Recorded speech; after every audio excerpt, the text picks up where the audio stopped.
Alex drew the serrated knife heavily along the bottom of his empty plate, his eyes fixed on the spot right at its centre. Basta! Enough with this silenzio, his grandfather, Nonno Tino, said. Then in Italian he added, this is my house.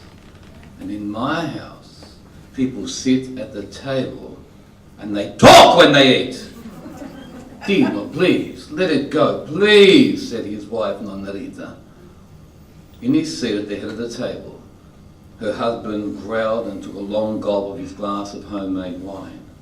Please, please, please, everybody eat, please, the old lady tried. You too, Tony, please, you eat. You're my son, you need to eat, please. Me? Ma, I always eat. Talk or no talk. Tony always eats his meal. His mother nodded faintly. Then to her youngest grandson said, Alessandro, how was it at school today?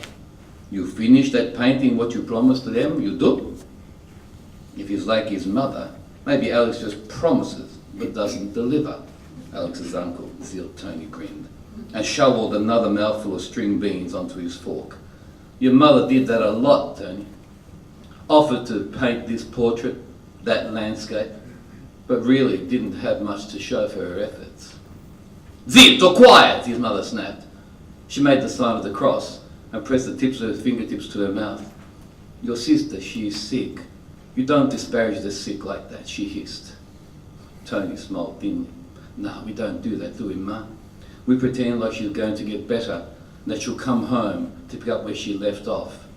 Isn't that right, Ma? Here in Australia, we do it just like they did in the old country. It's all the same, isn't it, Ma? It's all exactly the same. Who amongst us remembers being at school and thinking, these stories I'm hearing from the teacher about English cities and English gardens, American teenagers and American cities mirror my life, my experiences, and those of my family?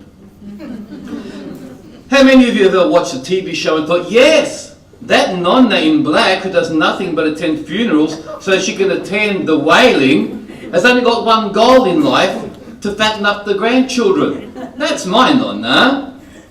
Who amongst us has ever watched an ad and thought, yes, yes, my experiences of going on holidays is exactly reflected in that ad? Didn't we all go off on camping trips with our parents every Christmas and Easter?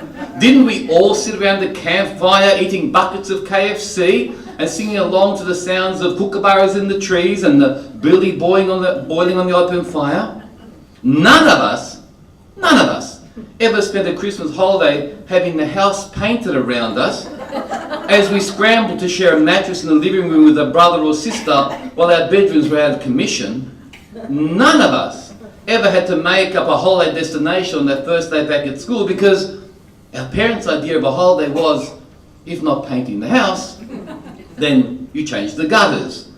You visit a relative who had moved into some brand new suburb at the very end of some nondescript railway yard, through fields of waist-high ryegrass, or they'd sent you to Nonna's holiday villa in Carlton or Northcote, where you could watch Days of Our Lives with her. And you could fill her in on actually what's happening in the show because she could see it, but she couldn't understand it. No wonder many of us, and me included, felt excluded when we left the cocoon of our family home and the bosom of our extended families and ventured out to school and then maybe university and then maybe to work, only to discover that what was writ large in the popular literature of the school curriculum, in the psyche of the advertising and TV world, in fact, did not validate our lives, not in one iota. If our Anglo friends weren't living the lives of the Brady Bunch or the Partridge Family, then even less so those of us with an Italian background. And here you can insert Greek, Lebanese, whatever you feel. Certainly that was the case for me. Never in all the years I went to school did I read a novel, a play, a poem, a script, or sang a song at school that in some small way reflected the real world, my world back at me. No wonder my home life was soon in conflict with the world beyond it. As a teenager looking for a place to fit in, a sense of belonging in place, there was discord between what I'd always taken to be absolute the stories of my parents about who we were and what we did, and my experiences of the same, and the world as it was, largely Anglo-Australian, predicated on traditions, values and beliefs, and therefore in a way of living and interacting with the world that was different to mine. And though I wanted to belong to this wider world, there was no reference point for me to tell me that in fact what I knew and had experienced was indeed valid and significant. You see, on weekends I didn't go to the footy with my dad. We went to Cinema Italia, or Il Metropolitano, to see this bloke called Gianni Morandi, or Ciccio e Franco, and this other bloke called Totò. On weeknights, we didn't go to training anything. We helped out at home with the watering of the garden, the picking of the cucumbers. We acted as interpreters for parents and relatives who did not speak English. We visited doctors and lawyers and specialists and translated what were sometimes complex issues from an English we were still learning into an Italian that was bastardized by the fact of it being a provincial dialect. We probably put more than one relative's life at risk. And ironically then, for many of us, when we did have Italian lessons at school, we were almost as lost as the Anglo kids, because the Italian we heard and were expected to learn had very little relationship to the words, phrases, idioms we knew from home. It was a kind of double dislocation. And embedded in all of this was our slow but constant disconnect from the world of our parents, our nonni, and our relatives. So as we grew apart. The sphere of influence our parents had on us diminished, and by design, so too did our acceptance of their world. We grew apart from the very stories that have shaped us as children. Why? Because the real stories were not recorded in anything much more than the veneer of stereotypes mentioned at the beginning of my talk. We lost focus on the memories that set us apart as the children of migrant Italians, and in turn the memories of our parents and their generation became lost in the fog of time, the passage of history and distortion of memory. Time erodes memory, colours and embellishes them, changes them to fit a psychological construct that is part of what we know in the immediate and part of what we recall of the past. And one of the greatest victims is the loss of verisimilitude, that sense that what we recall is true and accurate, and that not all nonnas dress in black, not all Italian fathers from poor rural stock, and that not all Italian families hold firm to traditions and cultural mores that alienate them from the new world. In essence, it became clear to me that I either had to accept that there was only one version of what it means to be Italian in Australia, and therefore the offspring of Italian migrants to Australia, or I needed to start a change in attitude by writing down the very stories I didn't see, read, or have presented to me when I was a young kid growing up and trying to find my way. I remember being sent to what was then called special English, when the equivalent of today's Year 8. The reason I was sent to special English is because my name ends in a vowel. That was the selection criteria. And I look back now and I think I actually spoke English better than the woman who took the class. But it was a time out of the mundane, so we didn't complain. I got to get out of class. But you see, we didn't read about that either, or about the struggles of parents who worked 2 jobs each in order to get ahead and therefore didn't have time to attend English language classes and couldn't come and work in the tuck shop so you could buy your lunch from your mum like the other kids. Or what about the birthday parties? The birthday parties where you were asked to bring a plate. So that's what you did. You brought an empty plate because you and your parents did not understand the subtleties of the conventions at work outside of your experience. So where were these stories? Who was writing these stories down? Who was giving us a voice? Sparring with shadows.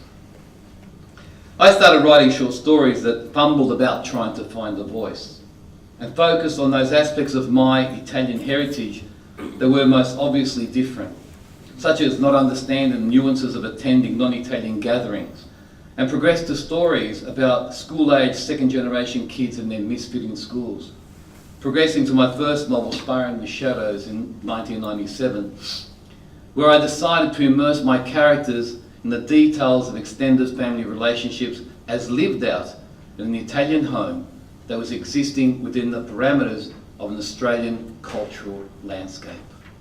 The novel touched a chord, and not just with readers of Italian background.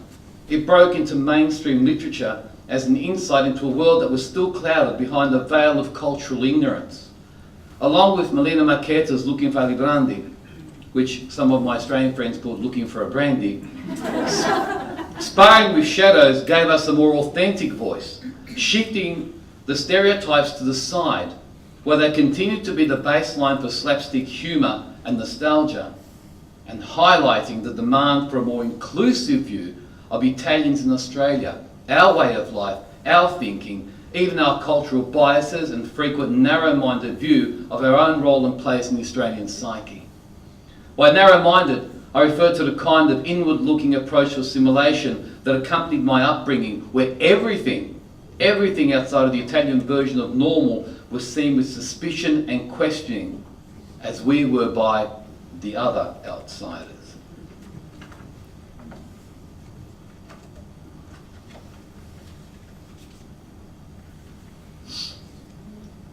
I bet you must be really proud of your son, eh, Mr. Martinezzi, Nathan said. It was the first time Nathan, an Australian, had come to my house for lunch. You know, Mr. Martinezzi, if I had a dad, like a real dad, you know what I'm saying? I reckon he'd be really proud of me. I reckon he must be proud of my mate David, eh? Nathan's words bounced around in my head. I looked at my father, and then slowly, his words chosen carefully, my father spoke. When I come to this country, I had not more than the shoes on my feet and the suitcase I carry on the ship. I don't have mother, father, brother, sister, no uncles, no aunties. Like much of them what comes before me, I got not much for myself. What I got is a dream to make better my life, to make better the life of my family which I leave behind. You see, it was my duty, my responsibility to make money and send it back to my mother. She comes to rely on me to send back money for her, so she can come here to be with me, with my brother. To come to this beautiful country, I tell to everyone, it's too good, too beautiful, with so much spice. Not like my village, which got one tiny house, one leaned against the other. It looked like a toy house for the doll, not for people.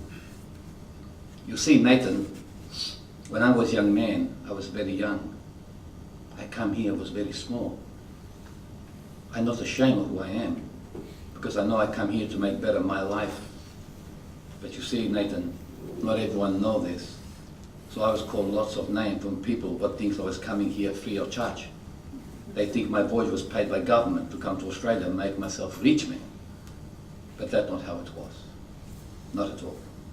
I come here on money borrowed from someone because I could not afford it. But I have to give that money back. I never take money from government. I never get unemployment. I never not work all the time in this country. I work hard day and night, night and day. Sometimes go from one job to another, don't sleep. I live in one house with 3 rooms and 3 other men.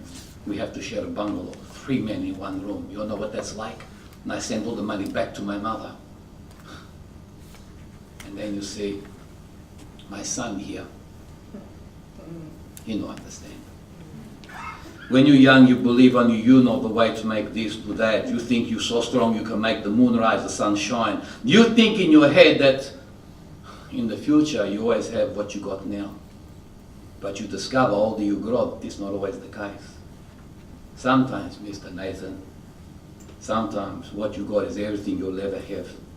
But you need to learn to be happy with this, otherwise you have nothing. Today my son David come to call me for lunch. And he called to me like I was his brother. He can do this because he's young. He have eyes look forward, not back. But you know something? Unless you learn to look back, you're going to stumble and fall when you move forward. Then my father got up. He didn't say a word. He pushed back his chair and he left the room. I looked up. My mother wasn't looking at me, she was looking at her plate. My mother was crying. I looked at my sister. She looked away. I looked at Nathan. He looked at me. I looked at my hands. These were my father's hands. I'd heard my father speak before, but I'd never really listened to my father.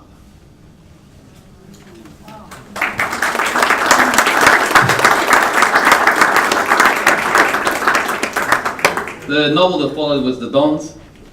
Oh, I'm out of time. I wrote a few other books after Sparring with Shadows. I'll finish. Thank you. I'll finish with this little bit here, if I may. Very, very quickly.